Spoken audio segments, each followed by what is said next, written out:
Pueden sentarse. Continuamos en un mismo espíritu de adoración. Le damos la bienvenida a los que se nos han unido recientemente. Este es su casa, Iglesia Cristiana Josué. Este es el lugar donde venimos a adorar con libertad a nuestro Señor Jesucristo, a darle toda la gloria y toda la honra que Él se merece. Quisiéramos darles los anuncios para esta semana. En primer lugar, y algo sumamente importante, ya está abierta la inscripción para ingresar al Instituto Bíblico. La única requisito es haber cursado el CCDL. Es importante estudiar la palabra de Dios a profundidad, porque cuando escudriñamos la palabra, nuestra vida es transformada y también recibimos una nueva visión de para lo que estamos aquí en la tierra. Y estamos aquí en la tierra para glorificar a Cristo y para servirle. Y es importante que cada uno de nosotros nos activemos. Así que son bienvenidos. Hay dos tipos de estudio. El diurno es los días miércoles de 8 de la mañana a 1 de la tarde. Y el nocturno es los días lunes, miércoles y viernes de 6 de la tarde a 7:30 de la noche. Así que todos son bienvenidos, pueden inscribirse en las oficinas del Instituto Bíblico que está en la parte posterior de la iglesia. La otra invitación muy especial es para que todos nos unamos en el esfuerzo de oración que lleva nuestra iglesia. Familia que ora unida permanece unida, iglesia que ora unida permanece unida. Así que todos están cordialmente invitados para el culto de oración mañana a las 6 de la tarde. Venga, traiga su petición. En primer lugar va a ser tocado por el Espíritu Santo y el Señor escucha su petición. Mañana a las 6 de la tarde, y si por alguna razón usted no puede asistir, sintonice y sea parte de ese culto a través de las distintas plataformas de las redes sociales de la iglesia. Y si usted es de las personas que madruga, pues lo invitamos también a la oración de la madrugada, los días lunes, miércoles y viernes a las 5:30 de la mañana. Alguien puede decir, la verdad que está cuesta arriba levantarse para llegar a esa hora. Ponga su despertador y el Espíritu Santo hará el resto. Dispóngase y va a sentir un toque de Dios de madrugada. Es maravilloso como uno recibe nuevas fuerzas, como leímos ahora, una visión especial. Así que lo invitamos lunes, miércoles y viernes, 5:30 de la mañana. Vamos a depositar nuestras ofrendas con alegría, como el Señor lo manda. Lo podemos depositar en las cajas que están colocadas de una manera estratégica para proteger nuestra bioseguridad. Procedamos a depositar los diezmos y las ofrendas.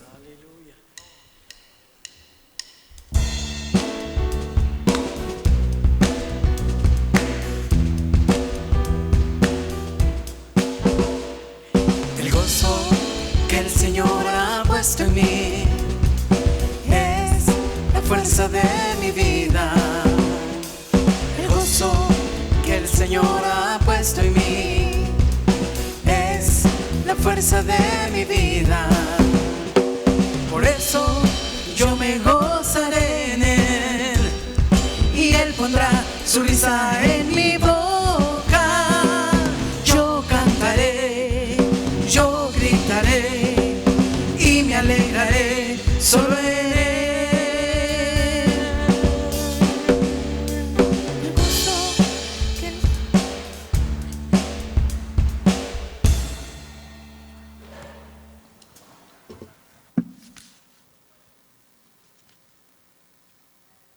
Vamos a leer la palabra del Señor en el libro del profeta Joel, capítulo 2, versículos del 12 al 17, Joel 2, 12 al 17, libro de Joel, Antiguo Testamento, posterior a Salmos,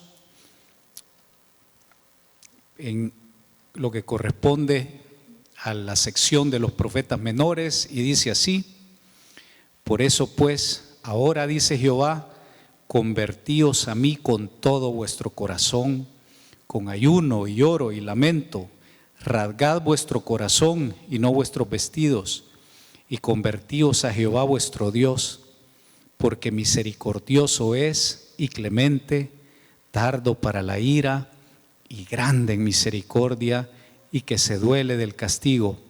¿Quién sabe si volverá y se arrepentirá y dejará bendición tras de él? Esto es ofrenda y libación para Jehová vuestro Dios. Tocad trompeta en Sión, proclamad ayuno, convocad asamblea, reunid al pueblo, santificad la reunión, juntad a los ancianos, congregad a los niños y a los que maman, salga de su cámara el novio y de su tálamo la novia. Entre la entrada y el altar lloren los sacerdotes, ministros de Jehová, y digan: perdona, oh Jehová, tu pueblo, y no entregues al oprobio tu heredad, para que las naciones se enseñoreen de ella. ¿Por qué han de decir entre los pueblos: ¿dónde está su Dios? Padre Santo, yo te pido que tú nos ayudes a compartir la palabra de Dios. Espíritu Santo, gobierna todo lo que se va a hablar, Padre. Pon tú la palabra, transmite tú la palabra, permite que la palabra llegue al corazón y lleve fruto. Oh, mi Dios, en tu infinita misericordia podamos recibir, Padre, ese llamado, esa convicción, Señor, para hacer esa iglesia, para tener, Padre, el mismo amor por ti, Señor, el mismo don de fe, Padre, que tuvo la iglesia del primer siglo. Gracias por lo que vas a hacer en nosotros en esta tarde. A ti sea toda la gloria y la honra, Jesús. Amén y amén. Vamos a compartir esta tarde sobre el tema la conversión genuina, la llave para percibir y recibir la misericordia de Dios. El 17 de noviembre del año 2021, el gobernador de Oklahoma conmutó la sentencia del señor Julius Jones, de 41 años de edad, quien estaba condenado a morir por inyección letal en ese mismo mes. El gobernador conmutó su sentencia y recibió una sentencia de vida, de cárcel por vida, a pesar de que es una sentencia dura, pero su vida fue preservada. De la misma forma que este hombre recibió la clemencia del gobernador, todos nosotros y muchas generaciones atrás de nosotros hemos recibido la clemencia más grande. Sobre nosotros pesaba una sentencia de muerte eterna, y el Señor Jesucristo vino a esa cruz, murió en esa cruz, se cumplió la profecía, resucitó, y gracias a ese sacrificio, esa sentencia que sobre nosotros pesaba, fue conmutada por la mayor bendición. Y esa bendición se llama vida eterna, esa bendición también se llama nueva vida, y esa bendición se llama estar expuestos a la misericordia permanente de Dios. Sin embargo, aún estando ya libres de la condenación y habiendo entrado al ámbito de la gracia, es importante que todos nosotros aprendamos a vivir en el perímetro de la misericordia de Dios, y no solo vivamos en el perímetro de la misericordia de Dios, sino que todos nosotros aprendamos a percibir la misericordia de Dios. Existen muchos cristianos que no son capaces de percibir la misericordia de Dios, y esto realmente es lamentable, porque la percepción de la misericordia de Dios trae sobre el creyente una vida llena de fortaleza espiritual, una vida llena de gozo, una vida llena de esperanza y una vida llena de visión. Entonces, lo que vamos a tratar ahora es cómo nosotros podemos estar en el lugar exacto para recibir esa misericordia de Dios, para percibir esa misericordia de Dios, y para que esas misericordias de Dios, como dice su palabra, sean sobre nosotros nueva cada mañana. Pero antes de estudiar esto, es importante que aprendamos el contexto en que fue escrita esta porción que leímos, y vamos a hablar brevemente sobre el libro del profeta Joel. Este libro fue escrito en el siglo 7 antes de Cristo por el profeta del mismo nombre. El nombre Joel significa Jehová es Dios. Este profeta muy valiente se levantó a predicar, a profetizar en voz alta lo que el Señor mandaba en una época de una tremenda oscuridad sobre la nación de Israel, de Judá. Este profeta profetizaba en la nación de Judá en el sur, mientras el profeta Amós llamaba y también amonestaba al pueblo en la nación del norte conocida como Israel. Y las circunstancias en que desarrolló su ministerio eran unas circunstancias sumamente difíciles.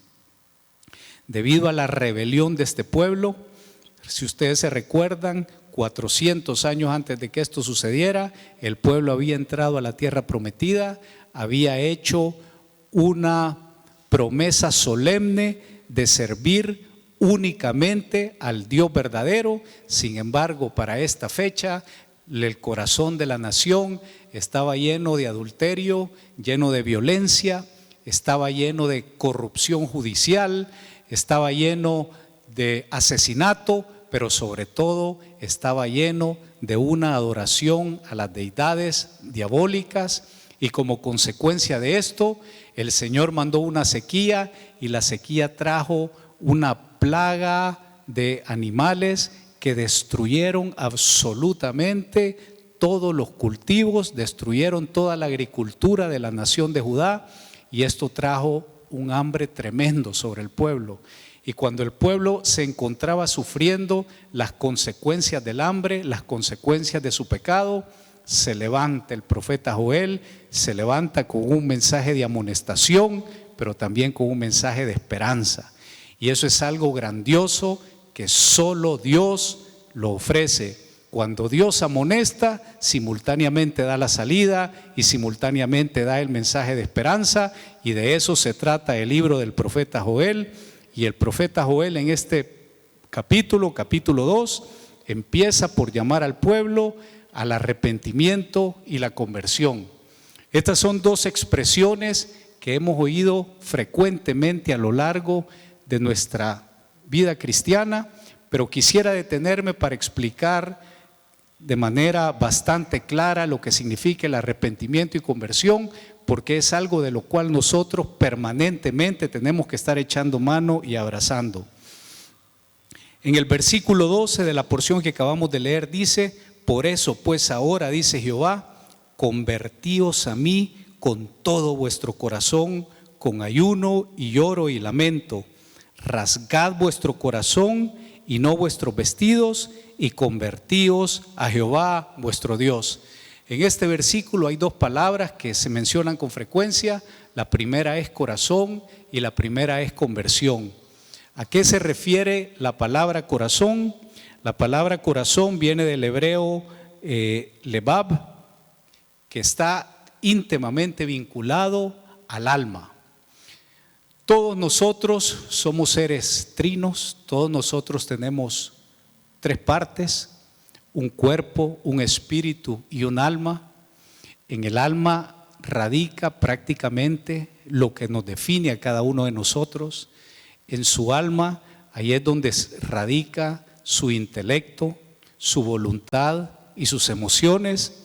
Entonces, quien controla su alma, controla prácticamente su ser, y solo hay dos opciones respecto a quien ejerce control del alma.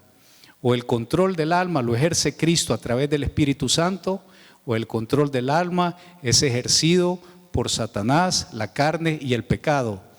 Todo individuo en el mundo cae en una de estas dos categorías. El creyente nacido de nuevo es controlado absolutamente por el Señor Jesucristo. Pero los que no han conocido a Cristo como su Señor y Salvador y no han venido a la cruz para pedir perdón por sus pecados, son controlados por Satanás, por el mundo y la carne, y es por eso que el mundo vive sometido a unas convulsiones enormes de todo tipo. Las familias viven sometidas también a crisis permanente, y esa es la razón por qué la paz nunca va a llegar a las naciones hasta que venga el Señor Jesucristo e imponga su paz sobre esta tierra. Entonces, ante estas circunstancias, Dios manda a una conversión genuina del alma, pero la conversión solo puede dar paso cuando ha venido algo maravilloso, y es el arrepentimiento. El arrepentimiento puede entenderse de una manera bien fácil, y el arrepentimiento puede entenderse como una vuelta de 180 grados. Yo voy dirigido por mi propio ser, dirigido por mi yo en una dirección, el Espíritu Santo me toca y yo siento convicción de que estoy desobedeciendo al Señor. En ese momento me vuelvo a donde el Señor me manda y me someto al gobierno de Dios. Y luego que viene el arrepentimiento, viene la conversión, y la conversión en su original hebreo, la palabra shuv, quiere decir volver o reenfocar el alma a obedecer única y exclusivamente a Dios. Esa es la actitud en la cual debe permanecer de forma continua el cristiano. El cristiano debe de pedir constantemente porque el Señor Jesucristo gobierne su ser, gobierne su alma, porque el Señor Jesucristo gobierne su intelecto, porque el Señor Jesucristo gobierne nuestras emociones, pero sobre todo porque el Señor Jesucristo gobierne nuestra voluntad. Cuando el Señor creó la tierra y en Génesis, la creó con un proyecto sencillo pero glorioso. Y el proyecto consistía en lo siguiente: yo voy a poner al hombre sobre esta tierra tan maravillosa que yo he creado, y él puede tener acceso a todas las bendiciones que yo he puesto a su disposición, y solo hay una condición: él tiene que aceptar mi gobierno absoluto sobre su vida.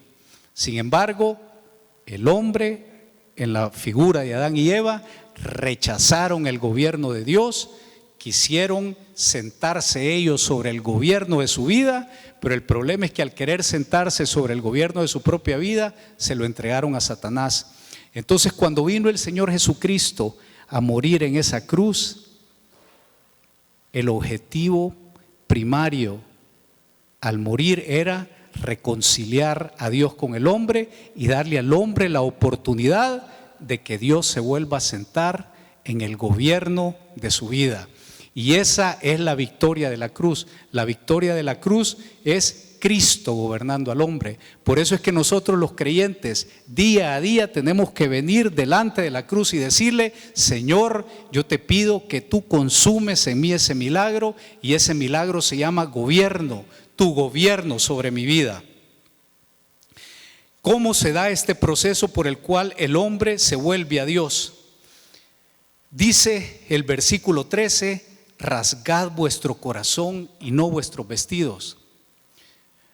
Los judíos estaban llenos de tradiciones, estaban llenos de costumbres, y vivían practicando costumbres religiosas, y muchos de ellos ni sabían por qué lo practicaban. Y una de ellas consistía en que el día sábado, el día de reposo, todos ellos rompían su ropa en señal de quebrantamiento delante de Dios.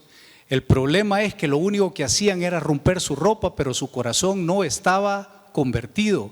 Y en ese sentido, el profeta Joel llama a lo que debe de rasgarse, en donde debe de existir dolor del pecado, es en eso que nosotros llamamos alma, en lo más íntimo de nuestro ser.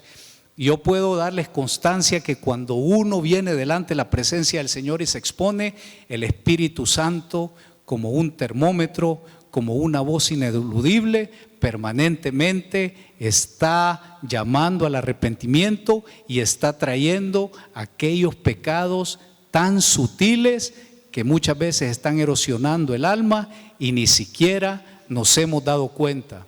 Por eso levantaba el salmista esta expresión: examíname y mira si no hay en mí camino de iniquidad. Esa es una expresión que nosotros permanentemente tenemos que estar levantando. Señor, examíname y mira si no hay en mí camino de iniquidad.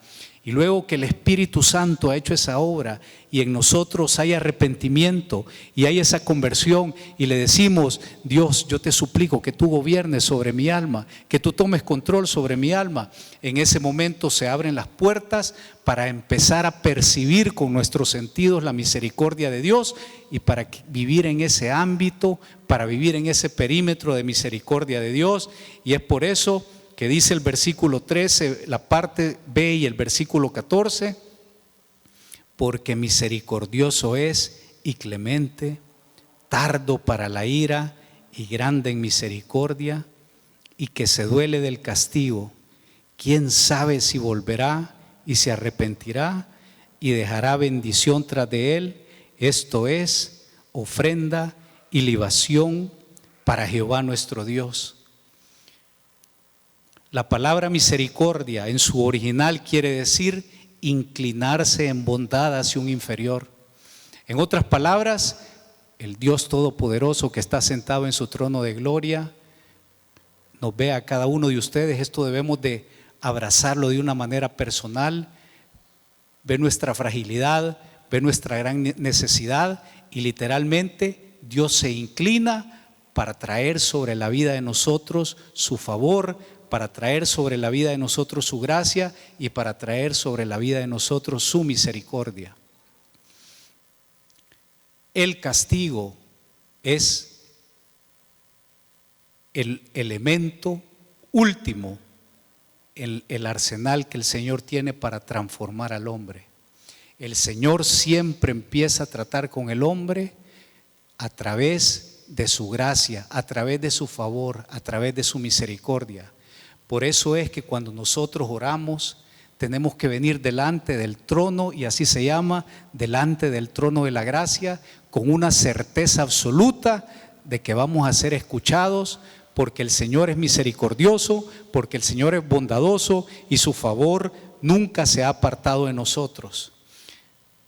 Leemos aquí que el Señor es tardo para la ira, y creo que a todos nosotros eso nos produce una confianza extrema. Esa certeza de que aunque nosotros permanentemente estamos pecando y nos estamos equivocando, Dios en su infinita misericordia no lleva un inventario de nuestros pecados, sino que el Señor nos está ofreciendo permanentemente la salida. Pero es importante que nosotros escuchemos la voz del Espíritu Santo en el momento que está trayendo convicción de pecado, porque el Espíritu Santo es noble, y si nosotros endurecemos nuestro corazón, en un momento dado el Espíritu Santo se va y ese corazón se va llenando de más callos y más callos, hasta que cuando menos lo sentimos, la palabra ya no tiene el efecto en nosotros que tuvo en su momento.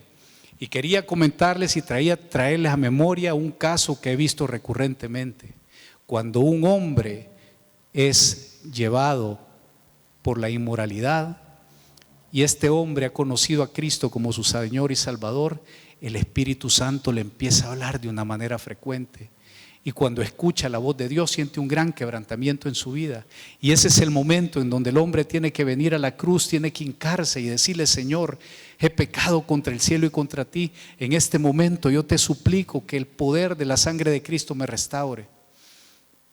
Pero si en ese momento no se escucha esa voz, la práctica del pecado empieza a traer una total indiferencia ante la voz del Espíritu, y es cuando el camino de la apostasía ha iniciado. Es por eso que yo quisiera hacer un llamado en esta tarde, y un llamado bien especial. Si el Espíritu Santo está trayendo convicción de pecado sobre nuestra vida, esta es la tarde en donde tenemos que venir a la cruz, en donde tenemos que confesar ese pecado, y esta es en la tarde en donde nosotros tenemos que entrar de nuevo al perímetro de la misericordia y al perímetro de la gracia de Dios. Dice su palabra: si oyeres hoy su voz, no endurezcáis vuestro corazón. Muchos de aquellos que salieron de Egipto, que estaban destinados a ir a la tierra prometida, no escucharon la voz de Dios, endurecieron su corazón, y dice la palabra que de la mayoría de ellos quedaron muertos en el desierto y no entraron en esa tierra prometida. Pero si usted escucha la voz de Dios en el momento, el perdón y la misericordia están ahí, y usted va a empezar a percibir la grandeza de ese Dios que lo ama y la grandeza de ese Dios que está dispuesto para atender absolutamente todas sus necesidades, para mostrarle su amor, pero lo más grande, cumplir ese proyecto grandioso en nuestra vida, y ese proyecto se llama el que vivamos para su gloria y su honra. Hay dos tipos de cristiano: el cristiano que va por la vida domingo tras domingo y que no experimenta la grandeza de Dios, pero aquel cristiano que ya ha empezado a vivir para la gloria y honra de Dios, que cada día se levanta en la mañana y dice: Señor, qué bueno ha sido que durante el día se encuentra aquel que tiene necesidad, le presenta la palabra de Cristo, que impone las manos sobre el enfermo, que si alguien está deprimido impone las manos sobre él y es liberado, y empieza a ver la gracia de Dios moverse, empieza a ver la misericordia de Dios actuar, y eso trae una fortaleza sobre él. Quiere más del Señor, va delante de la presencia del Señor, escudriña su palabra, ora, ayuna y empieza a ver la gloria de Jehová. Eso es a lo que toda la iglesia de Cristo ha sido llamado. La iglesia de Cristo no ha sido llamada a vivir una vida de mediocridad espiritual. Para eso no vino el Señor Jesucristo a morir por nosotros. Esta mañana escuchábamos un mensaje impactante sobre lo que fue la vida de la iglesia primitiva, la vida de la iglesia del primer siglo. En menos de 40 años, la iglesia del primer siglo había evangelizado a 2/3 del mundo conocido en ese entonces, y lo más maravilloso es que lo habían hecho mientras iban exiliados, mientras iban muchos de ellos absolutamente con una mano atrás y otra adelante. Habían tenido que dejar Jerusalén por la persecución existente después de que Esteban fue asesinado, no tenían nada, pero conmueve e impacta el hecho que mientras ellos huían y llegaban a lo que ahora es Siria, llegaban a lo que ahora es Turquía, y iban más allá y llegaban a Roma, no se lamentaban de su tragedia porque no lo consideraban tragedia, sino que lo que hacían es empezaban a presentar a Cristo en todos los lugares, y eran llenos de unción, y la gente escuchaba de Cristo y la gente aceptaba a Cristo, de tal manera que cuando llegó Pablo años después, en todos los lugares se encontraba remanentes de creyentes que habían nacido de nuevo, y en todos los lugares el poder de Dios era manifestado. Eso es lo que el Señor está esperando en este momento para la nación del Salvador. La nación del Salvador está sufriendo los efectos del impacto del pecado, del ataque del enemigo, pero el Señor quiere levantar a una iglesia, quiere levantar a una iglesia que traiga una palabra de esperanza, quiere levantar a una iglesia que pueda presentar la misericordia de Dios a toda la gente que está sufriendo, a todas aquellas familias que están a punto de desprenderse, a todos aquellos muchachos que han perdido absolutamente el norte. Solo el Evangelio de Cristo puede volver a reenfocarlos, y el Evangelio de Cristo solo puede ser predicado únicamente por ustedes y por su servidor. No deja de conmoverme cómo es posible que Dios, siendo tan poderoso, no comisionó a los ángeles a que llevaran y predicaran la misericordia de Dios, sino que el Señor nos comisionó a ustedes y a mí, precisamente a nosotros, personas que venimos muchas veces golpeados por el pecado, a conocer a Cristo. A nosotros nos ha dado el ministerio de presentar las gloriosas maravillas de lo que Dios ha hecho, pero no vamos a llegar ahí si primero nuestro corazón no ha venido a los pies de la cruz y hemos dejado a los pies de la cruz todavía toda aquella carga de pecado, todas aquellas costumbres que no agradan al Señor.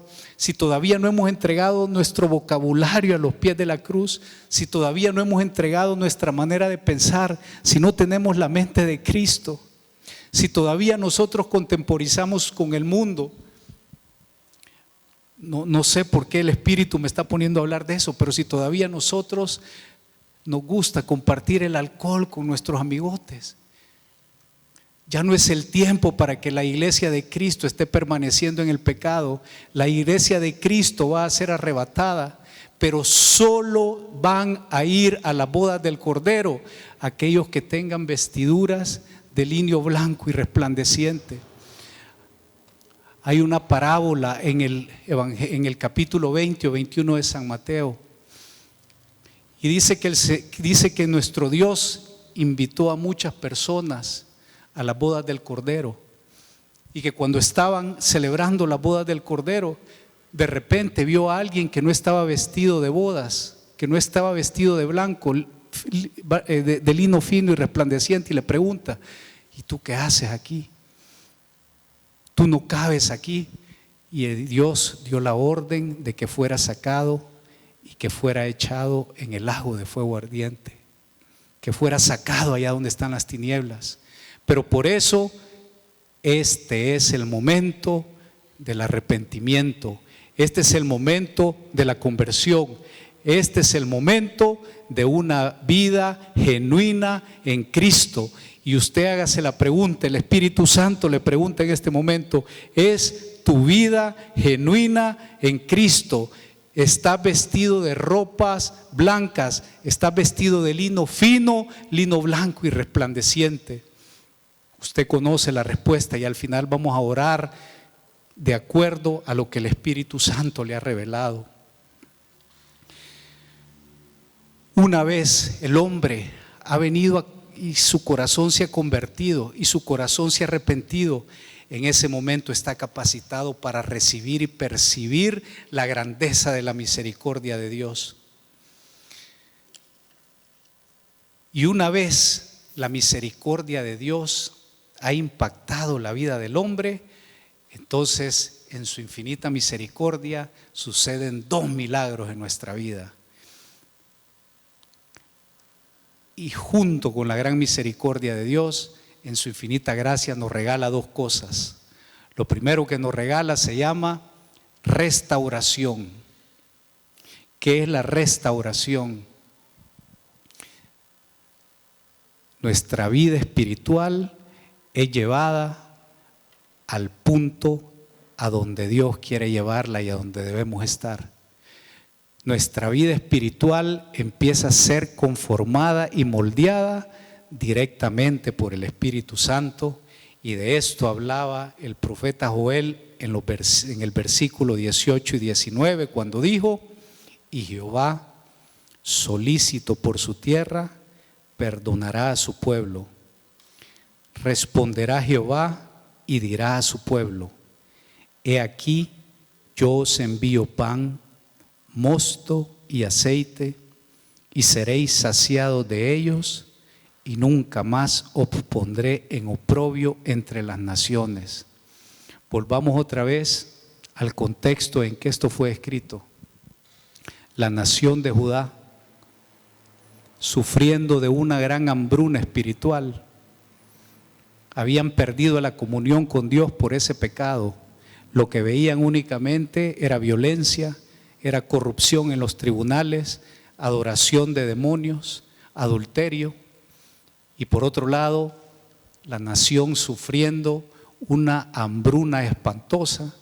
Imagino que los padres lloraban cuando veían la situación de sus hijitos que no tenían absolutamente nada que comer y no había ninguna esperanza, porque aquellos ejércitos terribles de animalitos feroces consumían todas las cosechas.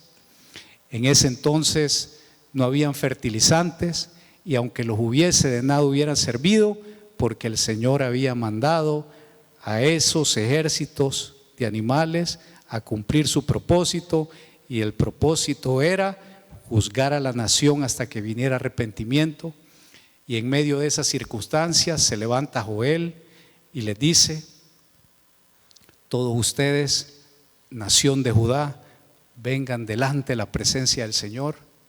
A pesar de la profundidad de su pecado y de sus tinieblas, la buena noticia es que si ustedes se arrepienten, Jehová, el Rey de los ejércitos, Rey de reyes, los va a perdonar, y una vez los haya perdonado, va a enviar sobre esta nación pan, mosto y aceite. Una nación que veía los cultivos absolutamente diezmados y la tierra seca. El profeta Joel les empieza a hablar de pan, mosto y aceite, y esa es la oferta para el pueblo de Dios. El pan, ¿qué es el pan? Jesucristo dio la respuesta. Jesucristo dijo: yo soy el pan de vida. ¿Qué implica el pan de vida? Todo hombre que no está toda mujer y hombre que no están totalmente sometidos al gobierno de Cristo, en su interior siempre van a haber vacíos. Y los grandes problemas que surgen en la vida provienen del tratar de llenar estos vacíos con aquello que no es Jesucristo. Muchos problemas de endeudamiento económico nacen porque las personas tienen un gasto compulsivo, precisamente porque en su interior hay un gran vacío. Recuerden ustedes a la mujer samaritana, había tenido ya 5 esposos y estaba buscando una nueva relación con un sexto. Su problema no era sentimental, su problema era ese gran vacío. Pero cuando nosotros venimos al pie de la cruz, cuando nos arrepentimos realmente de nuestro pecado y cuando le decimos, Señor, gobierna sobre mi vida, Jesucristo va a venir a llenar absolutamente todo vacío que hay en usted. ¿Cuál es su vacío? Pregúntese. Y si en esta tarde hay un vacío para usted y una palabra de esperanza, en esta tarde Jesucristo puede llenar su vacío. Si tan solo usted le dice, estoy cansado de llevar mi vida, estoy cansado de querer gobernar mi vida, vengo a la cruz y te suplico que tú gobiernes mi vida. En ese momento va a venir el pan. Pero no solo va a venir el pan, sino que va a venir otro regalo grande, y ese regalo es el mosto. El mosto era lo que se ocupaba para generar el vino. El mosto en la palabra de Dios es un símbolo del gozo. Muchas veces nosotros los creyentes, y yo creo que es la crisis del creyente del siglo XXI, no hay gozo en el creyente. Las circunstancias abruman, o el creyente permite que las circunstancias lo abrumen y no tiene el gozo de Jehová. Y como no tiene el gozo de Jehová, entonces el creyente muchas veces tiene un carácter irascible. Pero cuando nosotros venimos al pie de la cruz, el Espíritu Santo va a traer gozo. ¿Y en qué consiste el gozo? El gozo consiste en estar alegre independientemente de cuáles sean las circunstancias. Y yo creo que cuando nosotros estamos felices independientemente de cuáles sean las circunstancias, en ese momento nos vamos a dar cuenta de la realización que solo hay en Cristo. Yo pregunto, ¿quiénes quieren estar gozosos independientemente de cuáles sean las circunstancias? El mundo lleva meses esperando que la pandemia se termine y solo se va a terminar cuando el Señor quiere. Pero lo importante es lo que hay aquí adentro, no lo que viene de afuera hacia adentro. Lo importante es ese gozo que nos da el Espíritu, porque en Dios nos sentimos realizados. Hay un versículo maravilloso en la epístola de los Colosenses que dice que en Cristo habita corporalmente la plenitud de la deidad y en Él estamos completos. Eso quiere decir que en Jesucristo no nos hace falta nada. Cuando usted en la noche está tratando de dormirse y vienen las preocupaciones a su vida, repite ese versículo y recuerde que en Jesucristo está completo y va a empezar a sentir una paz que sobrepasa todo entendimiento, porque estar completo es precisamente eso, es estar completo y que no haga falta nada. Y el siguiente regalo es el aceite. El aceite es una semejanza del Espíritu Santo. La presencia sobrenatural del Espíritu Santo es lo que hizo a la iglesia del primer siglo sumamente poderosa y fructífera a pesar de las circunstancias. Y aquí mismo en el libro de Joel dice que sobre los postreros días el Señor va a derramar de su Espíritu Santo. Y es importante que nosotros empecemos a tener una comunión íntima con el Espíritu, que el Espíritu nos guíe, que el Espíritu nos fortalezca, que el Espíritu traiga sobre nosotros consuelo, que el Espíritu traiga sobre nosotros la llenura, que tengamos el fruto del Espíritu. Ha llegado el momento en que cada uno de nosotros tenemos que empezar a clamar por el bautismo en el Espíritu Santo con la evidencia de hablar en lenguas. Esa es la iglesia del último tiempo. Eso es lo que va a hacer que nosotros demos ese paso. Eso es lo que va a hacer que nosotros demos ese salto y que empecemos a tener una perspectiva totalmente de lo que es el Evangelio. Cuando nosotros seamos gobernados por el Espíritu Santo, nuestros valores van a cambiar. Muchas veces el día a día, muchas veces esa necesidad de obtener el pan nos abruma y nos quita absolutamente toda energía espiritual. Pero cuando el Espíritu nos llene, vamos a empezar a ver nosotros cuál es el secreto de la vida espiritual. Y el secreto de la vida espiritual es buscar primeramente el reino de Dios y su justicia. Y cuando empezamos a buscar el reino de Dios y su justicia, todo empieza a caer en segundo plano y empezamos a ver la misericordia de Dios y el Señor empieza a proveer de una manera maravillosa. Y una vez hayamos sido restaurados, viene una bendición muy grande, y la bendición muy grande se llama restitución, y eso es recibir de nuevo todo aquello que el pecado nos robó y todo aquello de lo cual el pecado nos ha privado. Joel 2:25.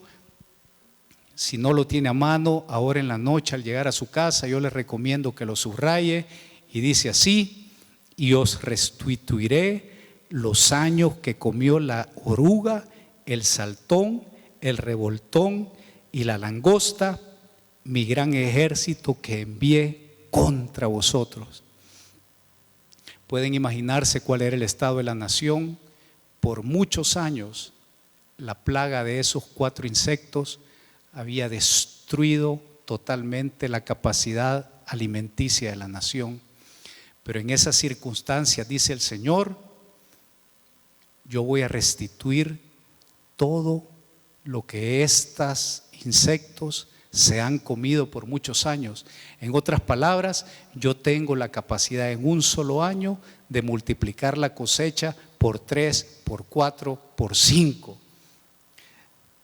No importa lo que hayamos perdido cuando nos alejamos de la voluntad perfecta del Señor, si venimos delante de sus pies, si nos arrepentimos y hacemos de Cristo el gobernante de nuestra vida, Dios tiene la capacidad de traer restauración.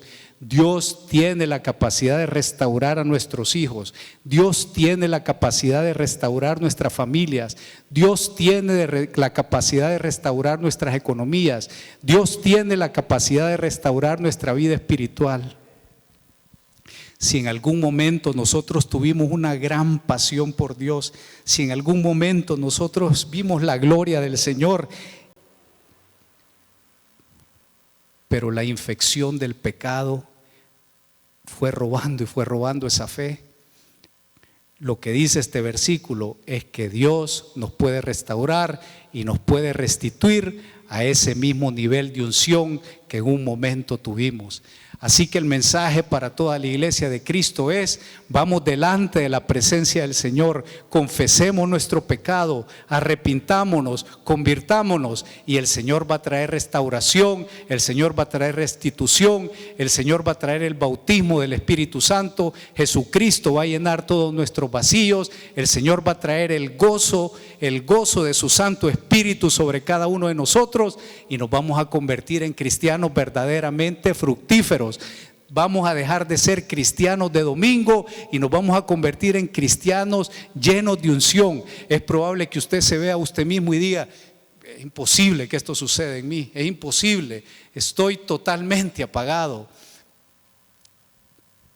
Pero si Jesucristo ha puesto sus ojos en usted y usted se dispone, el Señor puede hacer de su vida un verdadero gigante espiritual. Y es importante que todos estemos convencidos que estamos vestidos de vestiduras blancas, porque ese gran día se acerca, ese día en que un abrir y cerrar de ojos vamos a ser llevados a la presencia de Dios y vamos a ver su gloria, ese día en que vamos a ser uno con Cristo, nuestros cuerpos van a ser glorificados y nuestro ser interior va a ser hecho conforme al de Cristo, y vamos a vivir en un entorno de paz, en un entorno de amor, en un entorno de justicia, y vamos a ver el rostro del Señor cara a cara. Pero mientras eso viene, es tiempo de convertirse, es tiempo de buscar la misericordia de Dios, es tiempo de buscar la restitución, es tiempo de buscar la restauración, es tiempo de buscar el bautismo del Espíritu Santo y de ir a donde el Señor nos mande, porque la necesidad es enorme y como el mismo Señor lo dijo, la mies es mucha y los obreros son pocos, pero todos nosotros queremos ser obreros para su gloria y su honra. Así que vamos a hacer una oración, vamos a orar los unos por los otros, vamos a pedir que el Espíritu Santo ponga en nosotros esa persuasión especial, que el Espíritu Santo ponga en nosotros ese deseo, esa pasión por el gobierno de Cristo y que empecemos a ver su misericordia, que nos dé su pan, que nos dé su mosto, que nos dé su aceite. Yo les suplico que inclinemos nuestro rostro, vamos a tener un momento de clamor los unos por los otros y vamos a permitir que el Espíritu Santo se mueva, que el poder de Jesucristo, que el gobierno de Cristo venga a imponerse de manera personal. Pero antes de ello yo quisiera hacer una invitación. Inclinemos nuestro rostro. Si entre nosotros hay alguien que todavía no ha entregado su alma a Cristo, que todavía no ha venido a la cruz y ha confesado su pecado, que todavía no ha recibido el perdón que Jesucristo consiguió en esa cruz, y el Espíritu Santo en este momento está tocando su corazón y lo está persuadiendo y le está diciendo: hoy es el día glorioso en que tú vas a ser incluido en esos que tienen vestiduras blancas y que van a ir a esa boda con vestiduras blancas y van a ser uno con Cristo. Este es el día en donde tú vienes a la familia de Dios. Yo lo invito a que haga esta oración. O si usted alguna vez recibió a Cristo como su Señor y Salvador, pero lamentablemente el peso del pecado lo ha apartado y usted quiere reconciliar con el Señor, también el Espíritu lo está llamando y de una manera valiente repite esta oración y dígale: mi Dios, te damos gracias porque tú estás en el cielo. Nosotros aquí en la tierra te pedimos que venga tu gobierno sobre nuestra vida. Y en esta tarde, de una manera muy especial, yo te confieso mi pecado. He entendido que he pecado contra ti, mi Dios. Y mi pecado ha levantado una pared entre tú y yo, pero yo vengo a confesar mi pecado. Y no solo confieso mi pecado, sino que pongo mi fe en esa muerte de Jesucristo en la cruz como la única forma de que mis pecados sean perdonados. Tú has dicho en tu palabra que el que cree en ti recibirá nueva vida. Yo te pido que me des esa nueva vida desde este momento, que transformes mi interior, que tú escribas mi nombre en el libro de la vida, y ese día que tú vengas a traer a tu iglesia yo me voy, pero mientras tanto que me llenes de tu plenitud. Gracias te doy, Padre, por ese milagro que has hecho. Dice la palabra de Dios que hay fiesta en los cielos. Aleluya. Si alguno entre nosotros hizo esta oración, yo lo invito a que de manera valiente levante su mano. Los sugieres le van a regalar una literatura, pero lo más importante es que vamos a orar por usted. Es importante confesar a Dios delante de todos los hombres, y la iglesia le da la bienvenida a la familia de la fe. Alguien hizo esta oración en esta tarde, lo invito a que levante su mano de una manera valiente. Si el Espíritu de Dios está tocando su vida, levante su mano, no tenga temor. Amén. Bueno, todos somos de casa. Si por alguna razón alguien no levanta su mano, pero necesita confirmarlo, yo le suplico para que se dirija con los sugieres al final del culto y les comente que usted hizo esa oración. Ellos le van a entregar una literatura y lea esa literatura. Y ahorita vamos a orar los unos por los otros y le vamos a pedir al Espíritu Santo que nos convenza de lo que nos tiene que convencer, que traiga sobre nosotros arrepentimiento y conversión para que podamos ver la grandeza de las maravillas de Dios. Mi Espíritu Santo, te damos gracias. Gracias, Espíritu Santo, porque tú estás en medio de nosotros.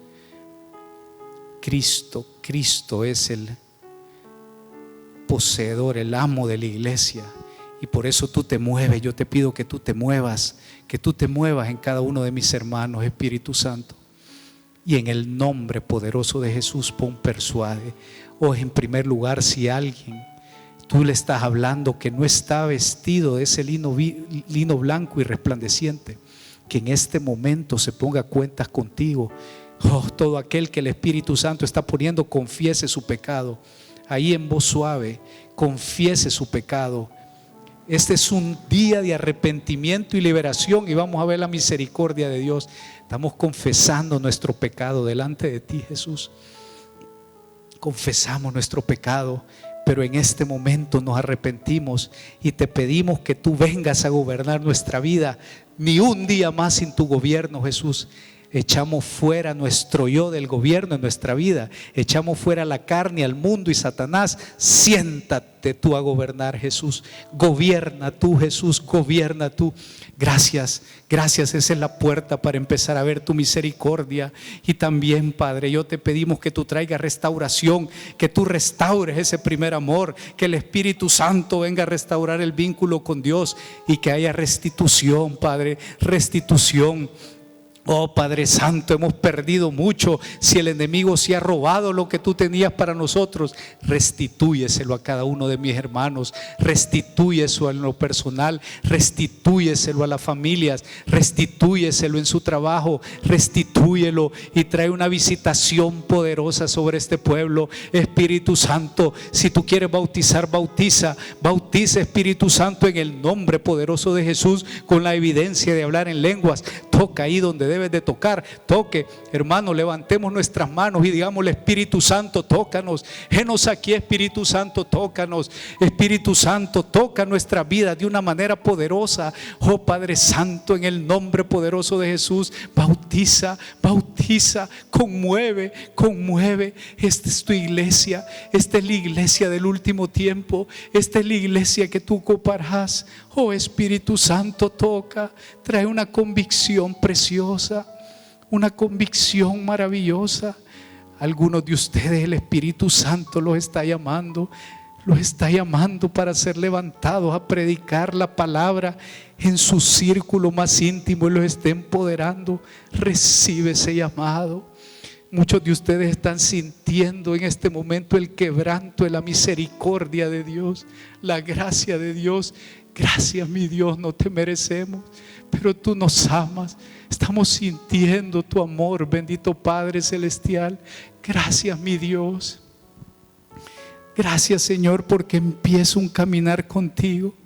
Recibimos tu restauración y recibimos esa restitución. Recibimos tu gracia y tu misericordia y somos libres para tu gloria y tu honra, bendito Padre Celestial. A Cristo y solo a Cristo sea la gloria. A Cristo sea exaltado en nuestras vidas. Gracias, Espíritu Santo, porque tú moras en nosotros y con nosotros y nos vamos llenos de la presencia del Señor. Gracias, bendito Padre Celestial.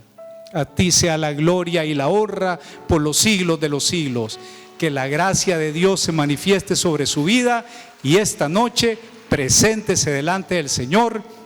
Si tiene que ponerse a cuentas con Él, póngase a cuentas y espere la visitación y la misericordia de Dios. Vamos en paz y esperemos la visitación de nuestro Padre Celestial. Que el Señor los bendiga de manera personal.